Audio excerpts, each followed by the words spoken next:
아무리 천재적인 능력을 가진 사람이라도 기회를 얻지 못하면 소용이 없다. 프랑스 황제 나폴레옹의 말입니다. 2002년 한일 월드컵 당시에 국가대표 골키퍼는 두 사람이 있었습니다. 김병지 선수와 이훈재 선수였어요. 누가 골문을 지켜도 이상하지 않을 만큼 비슷한 실력이었습니다. 하지만 주전 골키퍼를 할 수 있는 사람은 딱 한 명뿐. 거스 히딩크 감독은 첫 경기에 이훈재 선수를 올렸고요. 그는 수문장 역할을 100% 해냈습니다. 그리고 두 번째 경기, 히딩크는 역시 이훈재 선수를 기용했죠. 첫 경기를 뛰었던 90분의 경험만큼 그는 김병지 선수보다 앞서 있었습니다. 계속 그런 식이었어요. 결국 월드컵 4강 신화의 모든 경기에는 이훈재 선수가 있었습니다. 여러분은 어떻게 해야 할까요? 불공평한 세상에 불평하고 있을 것입니까? 아닙니다. 답은 문제에 있습니다. 작은 기회가 누적되어 큰 결과로 이어질 수 있다면 여러분은 작은 기회를 잡도록 애쓰면 됩니다. 작은 공모전이라도 도전하고 간단한 발표라도 앞장서고 짧은 글이라도 써봐야 합니다. 비는 어느 구름에서 쏟아질지 모른다라는 말이 있어요. 시작은 미미하지만 결과는 창대할 것이라는 말을 우리는 믿어야 합니다. 책상에 놓기만 해도 공부하고 싶어지는 365 혼공 캘린더, 비는 어느 구름에서 쏟아질지 모른다의 한 대목으로 시작합니다.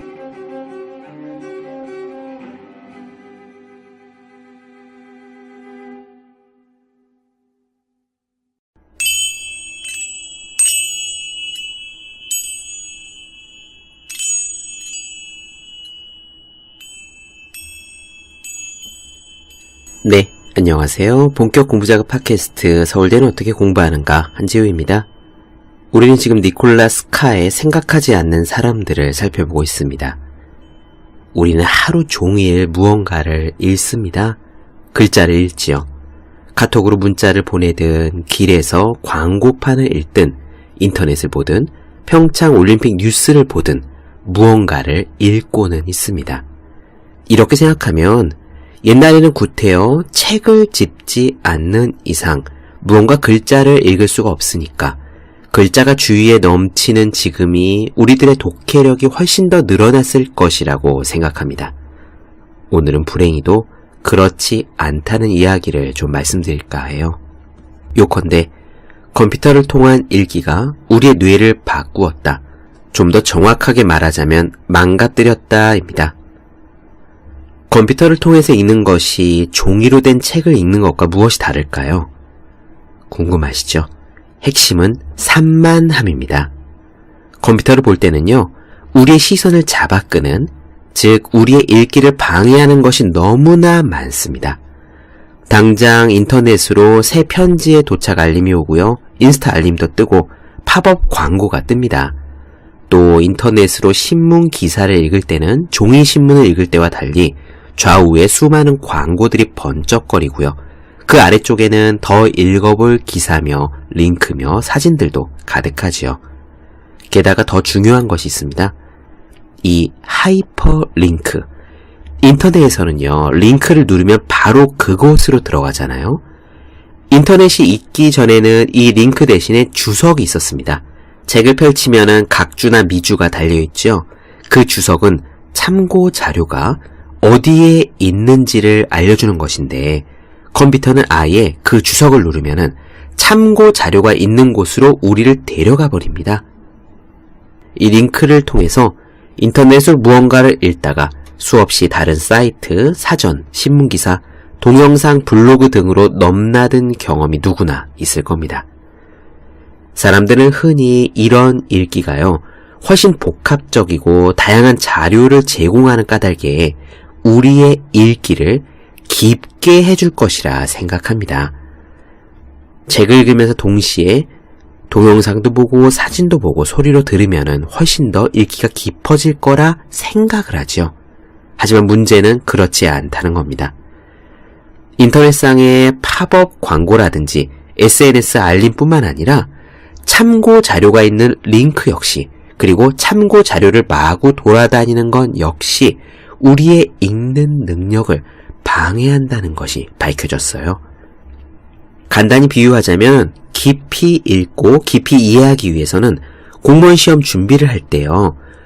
종이책으로 된 수험서를 읽는 것이 그 수험서의 내용이 컴퓨터상에 들어있는 화면을 보는 것보다 훨씬 낫다는 겁니다. 같은 내용을 인터넷을 통해서 자료를 접한다고 하면 실제로 우리 뇌에는 덜 들어간대요. 왜 그럴까요? 이유는 이렇습니다. 여러 가지 방해하는 것들이 많이 있으면 우리 뇌가 바로 눈앞의 텍스트에 집중을 못합니다. 뇌가 글을 읽는데 힘이 더 많이 들어가요. 그래서 깊이 읽는 능력이 떨어집니다. 팝업창, SNS 알림뿐만 아니라 하이퍼링크조차 지금 눈앞에 읽어야 할 그 텍스트를 이해하는 데는 방해물입니다. 그래서 저는 요즘요, 의식적으로 독서를 하거나 작업을 할 때 컴퓨터를 끄고 카톡 창을 치워버리도록 하고 있습니다. 핸드폰을 비행기 모드로 놓기도 하고요. 예전에는 컴퓨터로 배경음악을 틀어놓기도 했는데 예전에 나누어드린 책 딥워크를 읽고 난 후에 바뀌었죠. 오늘 이야기가 여러분들께서 어떻게 공부하고 어떻게 독서해야 하는지에 대한 중요한 힌트를 줄 수 있을 것 같습니다. 그럼 시작할게요.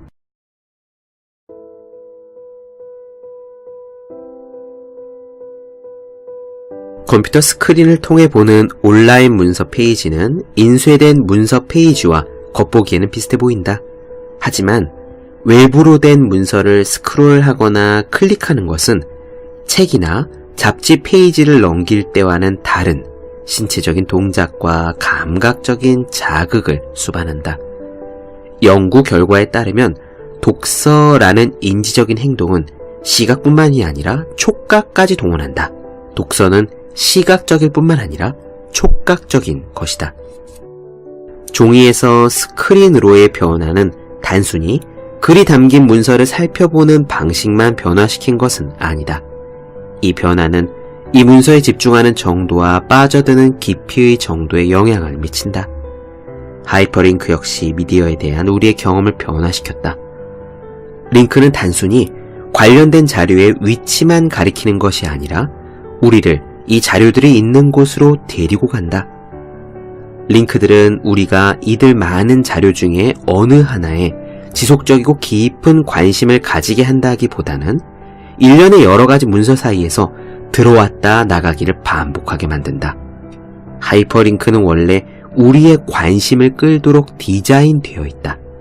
그래서 검색 도구로서 하이퍼링크의 가치는 그들이 발생시키는 산만함과 필수 불가분의 관계에 있다. 우리가 웹에서 무언가를 검색할 때는 숲을 보지 못한다. 아니, 심지어 나무조차도 보지 못한다.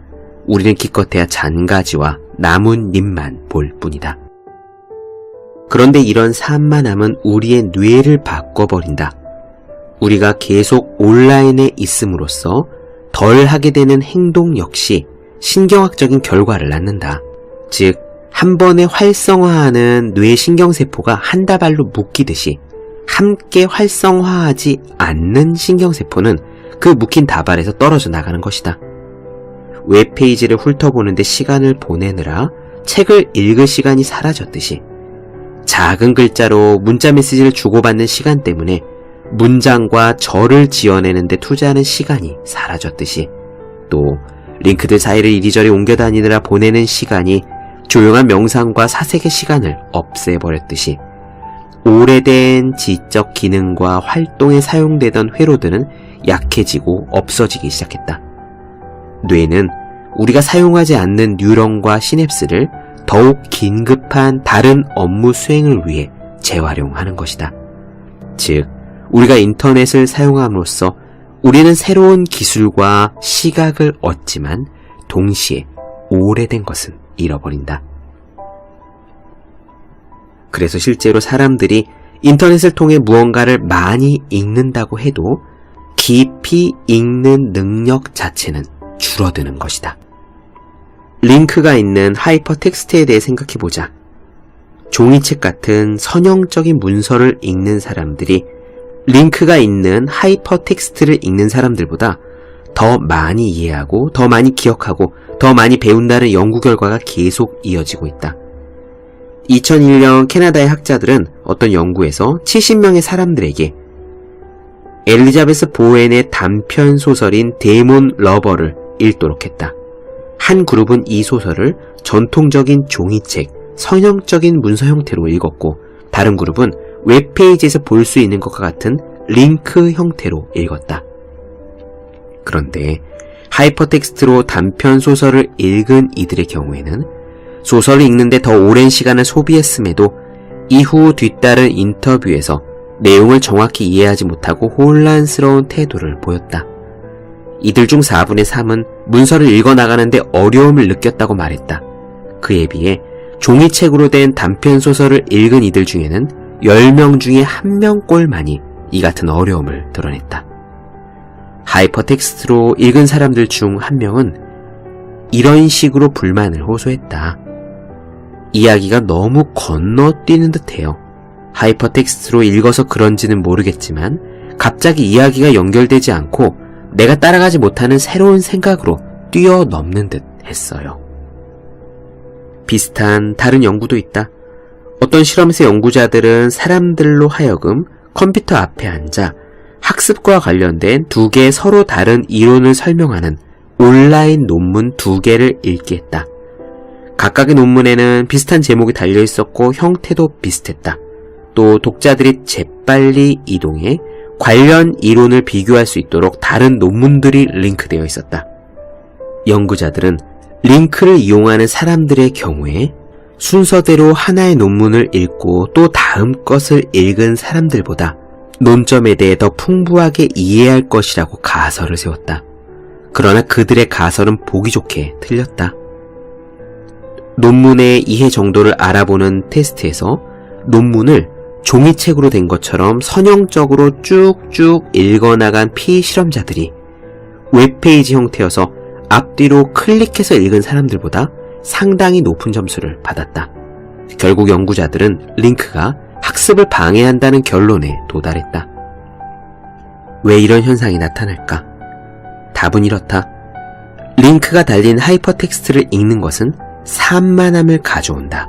그리고 이 산만함은 우리 뇌가 글을 읽는데 더 힘이 든다는 것을 의미한다.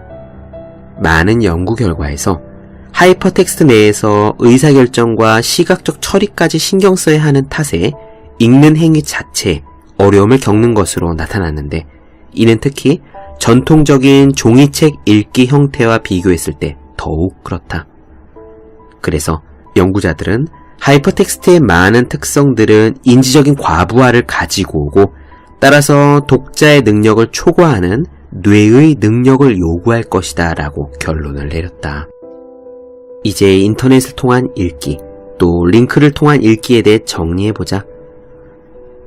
우리가 멀티태스킹을 할 때 배우는 것은 피상적인 수준으로 얄팍하게 숙련되기를 배우는 것이다. 로마시대 철학자인 세네카는 2000년 전에 이미 이 상황을 잘 표현했는데 그는 모든 것에 존재하는 것은 아무 곳에도 없는 것이다 라고 말했다.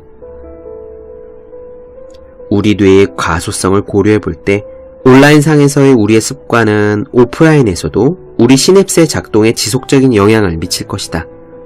훑어보고 건너뛰고 멀티태스킹을 하는데 사용되는 신경회로는 점점 확장되고 또 강해지는 반면에 깊고 지속적인 집중력을 가지고 읽고 사고하는 데 사용되는 부분은 약화되고 있거나 또는 사라지고 있음을 짐작할 수 있다. 스탠포드 대학교의 클리포드 나스 교수는 집중적으로 멀티태스킹을 하는 이들을 가리켜서 관련 없는 것들을 무작정 빨아들이는 사람들이며 모든 것이 그들을 산만하게 한다고 단언했다. 다른 연구자는 온라인에서 멀티태스킹을 할 때 우리가 쓰레기 같은 소리에만 관심을 기울이도록 우리의 뇌를 훈련시키는 중이다 라고 경고하기도 했다. 결국 이것이 우리의 지적인 생활에 미치는 영향은 치명적이라는 사실이 입증될 것이다. 1775년 4월 18일 저녁 세뮤엘 존스는 친구인 제임스 보스웰과 조슈아 레이놀즈와 함께 런던 외곽 템스 강변에 자리 잡은 리처드 오웬 캠브리지의 저택을 방문했다. 존스는 일행과 함께 캠브리지가 기다리고 있던 서재로 들어가 짧은 인사를 마친 후에 몸을 돌려 책장에 꽂혀있는 책 제목들을 조용히 읽기 시작했다. 캠브리지는 이렇게 물었다. 존슨 박사, 사람에게 책의 겉표지를 보고자 하는 욕망이 있다는 건 신기하지 않습니까? 보스웰은 나중에 다음과 같이 해상했다. 존스는 어느새 몽상에서 빠져나와 몸을 휙 돌리고는 이렇게 말을 했죠. 캠브리지경, 이유는 아주 간단합니다. 지식에는 두 종류가 있죠. 하나는 우리가 어떤 주제에 대해 직접 아는 것이고, 다른 하나는 관련된 정보가 어디에 있는지를 아는 것입니다. 그렇다. 인터넷은 우리로 하여금 그 규모나 범위면에서 전례가 없는 정보의 도서관에 신속하게 접근할 수 있도록 했다. 인터넷은 우리가 이 도서관을 통해 편하게 분류 작업을 할 수 있도록 우리가 찾는 정확한 대상이 아니라도 적어도 당장의 목적에 부합하는 비슷한 무언가를 찾도록 도와준다. 인터넷이 축소시키고 있는 것은 존슨이 말한 첫 번째 종류의 지식이다. 바로 우리 스스로 깊이 아는 능력, 우리의 사고 안에서 독창적인 지식이 피어오르게 하는, 풍부하고 색다른 일련의 연관관계를 구축하도록 하는, 우리가 어떤 주제에 대해서 직접 알고 깊이 생각하는 바로 그 능력 말이다.